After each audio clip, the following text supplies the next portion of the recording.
Today po gagawa ako ng mocha icing. Ang mga sangkap po ng ating mocha icing ay nagamit po tayo ng isang basong, pwede po yung metakip. Yung sa akin ho isang basong plain na baso lang po na plastic. Then yung ating sugar, 2 cups white sugar, 2 cups evaporated milk, 4 teaspoon coffee, and 2 butter. Then yan, magsisimula na po tayong gumawa ng ating mocha icing. Una po nating step ay yung ating coffee. Nagamit po tayo ng hot water.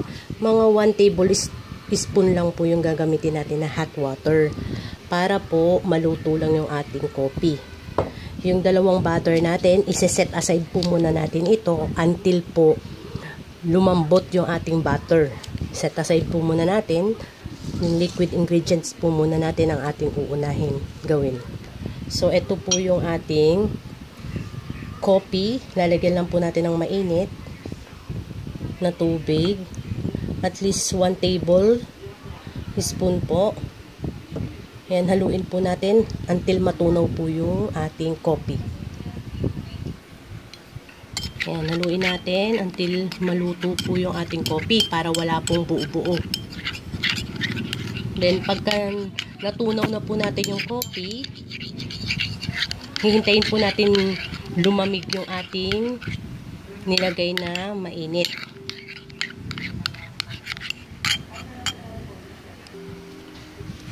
Then, pag malamig na po yung coffee natin, gagamit po tayo ng mixer. Ito pong sugar natin, ilalagay natin sa ating mixing bowl. Ito po yung ating mixing bowl.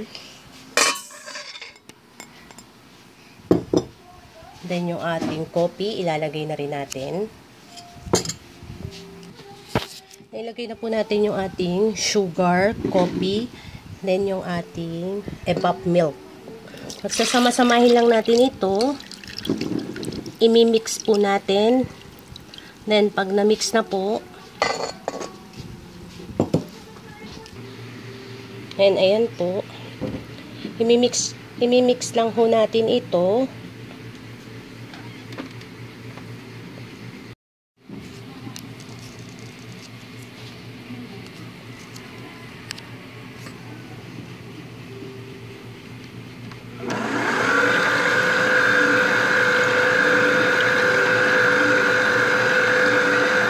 Siguraduhin po natin na mix po yung ating ingredients.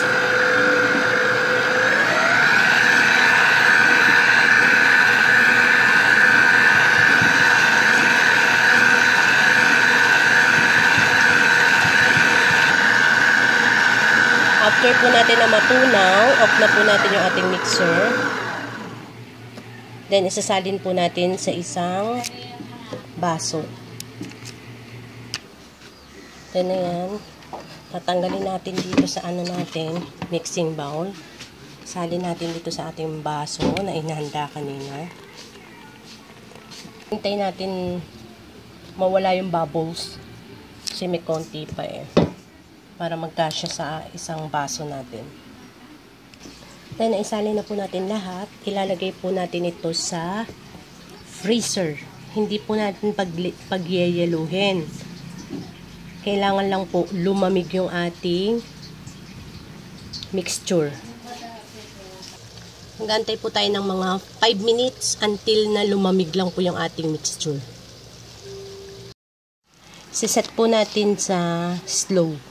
Sa pinakamahina po muna.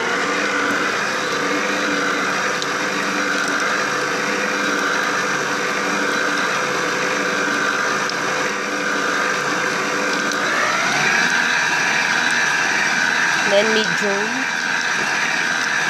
or yung ating number 2.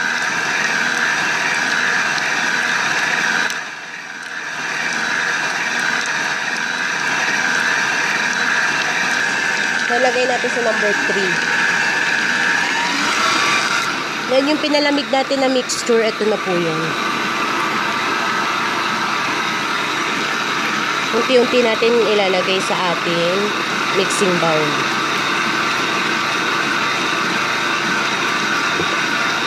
Unti-unti lang po.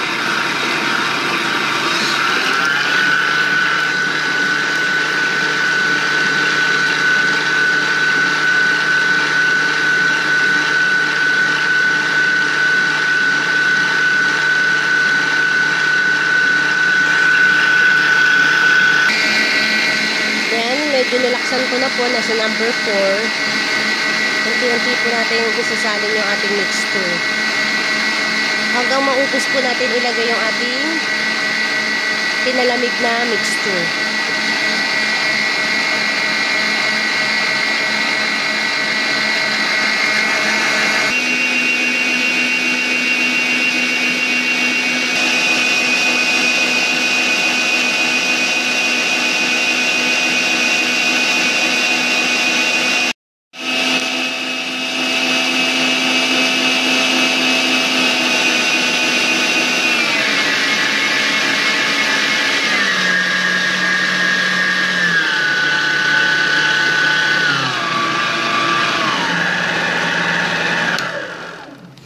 And ayan po, in-off ko muna dahil i-scrape po natin yung panabe para ma-sure po natin na lahat po ng ingredients ay mahalo po.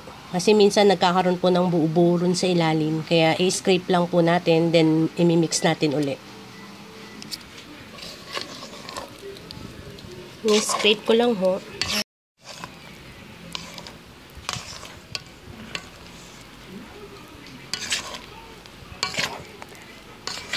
Make sure po yung pating ilalim may scrape natin para walang buo-buo na matira.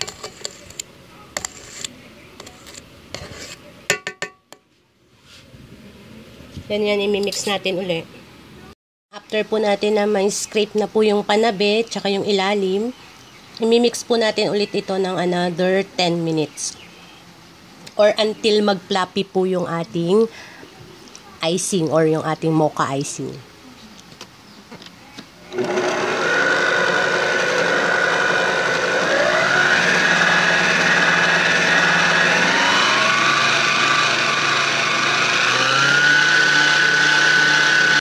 Ayan na po. Fluffy na po yung ating mocha icing. Ready na po ito.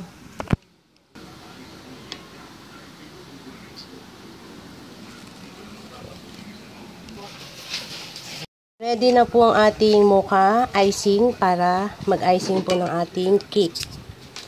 Sana po yung nagustuhan nyo. Thank you for watching.